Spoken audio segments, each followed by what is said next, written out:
அப்படிதான் தண்ணி தெரியணும், தண்ணி தெரியணும் கொஞ்சம் இப்படின்னு. இருக்காது இருக்காது. பாரு பாரு இப்போ பாரு, இப்போ பாரு, இப்போ பாரு, நல்லா தெரியும். பிரீத்தி என்னம்மா பண்ணுற? தண்ணி அப்படி அடி. தண்ணியில் விளையாடாதம்மா, சொன தண்ணிம்மா அது. போதும் வந்துரு.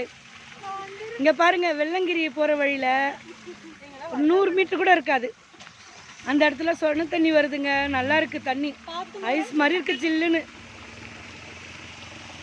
செம்மையாக இருக்கு. வந்தீங்கன்னா இந்த மரத்துக்குள் பக்கமாக இருக்கும். வரவங்க வந்து பாருங்க, வெள்ளங்கிரிக்கு வரவங்களாம் இந்த சொன தண்ணியை வந்து பார்த்துட்டு போங்க. அது சொன தண்ணியான்னு தெரியல, ஆனால் நானாக வச்சுட்டேன். அங்கேருந்து வர்றதுனால சொன தண்ணி நான் சொல்லிட்டு இருக்கேன். இந்த பார்த்துருந்தீங்கன்னா கமெண்ட் பண்ணுங்க.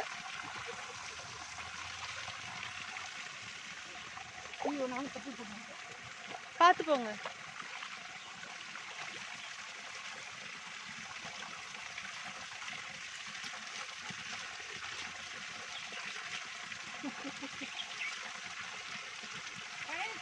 தண்ணி நல்லா இருக்கு பாருங்க, பளிச்சுன்னு நல்ல விளையாண்டு வருது தண்ணி.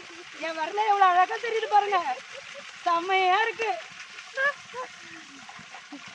நல்லா இருக்கு தண்ணி, நல்லா சில்லு சில்லு சில்லு சில்லு இருக்கு வெயிலுக்கு. வெள்ளங்கிரி வரவங்களாம் இங்கே வந்து தண்ணி பாருங்க, நல்லா இருக்கு. ஞாபகமாக பார்த்துட்டு போங்க, எங்கே இருக்குன்னு கேளுங்க சொல்லுவாங்க.